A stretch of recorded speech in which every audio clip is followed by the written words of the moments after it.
Tu expliques que nous créons une nouvelle réalité en changeant la réponse donnée à des situations traumatiques.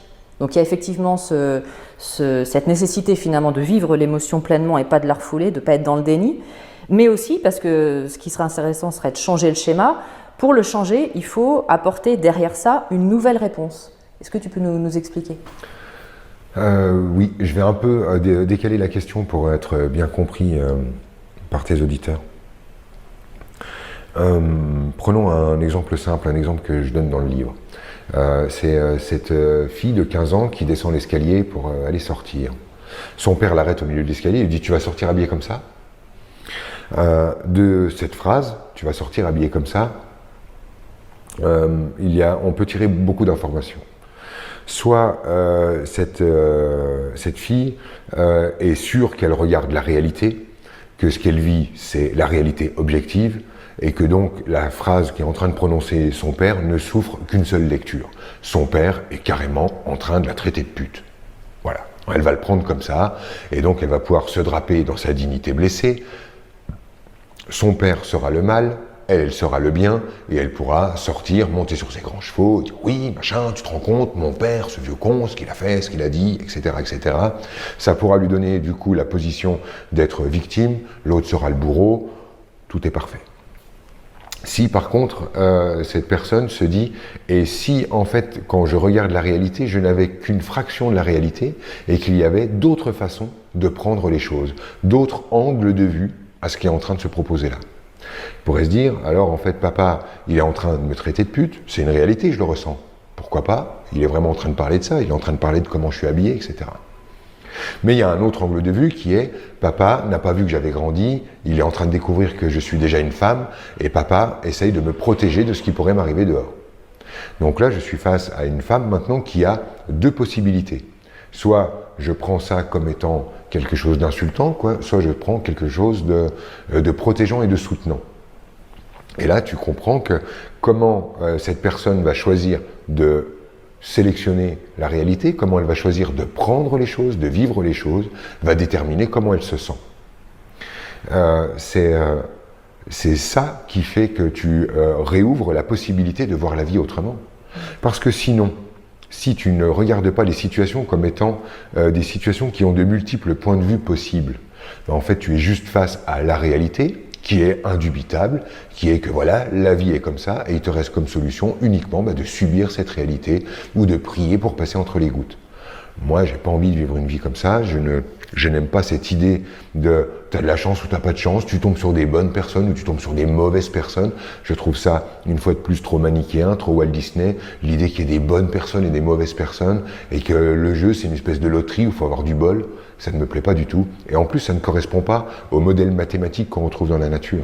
Dans la nature, tout est parfaitement imbriqué, tout est parfaitement mécanique, d'une physique incroyable, d'une mathématique pure qui dépasse l'entendement, d'une telle beauté, d'une telle intelligence. Et nous, en fait, les humains, on pense que tout est parfait dans l'infiniment grand, dans l'infiniment petit, sauf nous.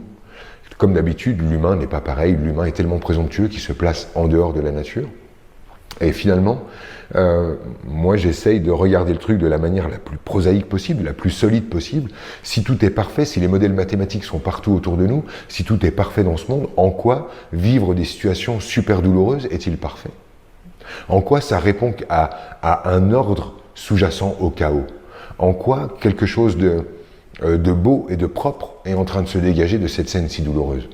Et moi, c'est comme ça que j'ai fini par comprendre les choses et tenter de les expliquer, parce que bon, expliquer la mécanique sous-jacente du monde avec les mots dont on dispose, c'est un peu compliqué. Mais c'est comme ça que je réponds à ta question. Si je veux élargir ma vision du monde et me permettre de vivre dans quelque chose de plus grand et de plus respirant, il faut que je comprenne en fait que les scènes ont plusieurs façons, plusieurs possibilités d'être vues. Et le choix que je vais faire me ramène simplement dans ma responsabilité. Parce que pour cette femme-là qui descend l'escalier, cette gamine qui descend l'escalier, lorsqu'elle va sortir fumer ses premières clopes avec les copains sur les marches de l'église, on sait ce qu'elle va choisir. Elle va choisir d'avoir été traitée de pute, on le sait.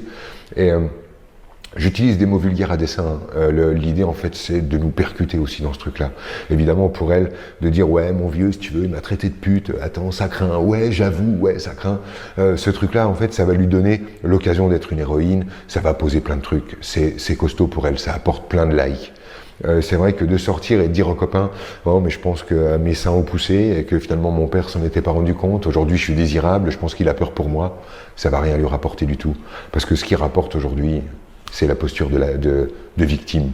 Dès qu'on est victime d'un truc, il y a un hashtag qui se crée, il y a du monde derrière nous, on est soutenu, et en fait, pour être quelqu'un aujourd'hui, on n'a plus besoin de faire quelque chose, on n'a pas besoin de mettre quelque chose au monde, on n'a pas besoin de fabriquer quelque chose, de pousser quelque chose, d'avoir une idée, de l'amener, d'oser s'exprimer, de mettre quelque chose au monde, on n'a pas besoin de tout ça. Aujourd'hui, pour être quelqu'un, il suffit qu'on nous ait fait quelque chose. On ne m'a pas compris, je suis quelqu'un. On ne m'a pas soutenu, je suis quelqu'un. On ne m'a pas entendu, je suis quelqu'un. On m'a malmené, je suis quelqu'un. On ne m'écoute pas, je suis quelqu'un. Donc aujourd'hui, en fait, et c'est bon de le comprendre, nous avons besoin de nos ennemis. C'est eux qui nous donnent notre valeur. Si on enlève les bourreaux, si on enlève les ennemis, il reste quoi? Il reste qui? On est qui quand on a enlevé celui qui t'a abandonné, celui qui t'a pas écouté? Ta mauvaise mère qui fait du chantage émotionnel, ta mauvaise mère qui vit sa vie par procuration sur toi, ton mauvais enfant qui ne reconnaît pas l'amour que tu as pour lui. Quand on les enlève tes bourreaux, il reste quoi de toi? Tu vois, c'est ça la question qu'il faut se poser. C'est aussi une question peut-être de facilité, non? C'est easy. Il suffit en fait qu'on m'ait fait quelque chose pour que ça y est, je sois quelqu'un. Et en plus, aujourd'hui, on est en 2021, c'est-à-dire que dès qu'on m'a fait quelque chose, je peux le raconter. Et là, en fait, tous les gens qui ont besoin de devenir quelqu'un avec moi n'ont qu'à s'insurger en cœur avec moi, trouver ça dégueulasse avec moi, on crée une croisade et ça y est, nous sommes quelqu'un. Formidable, non ?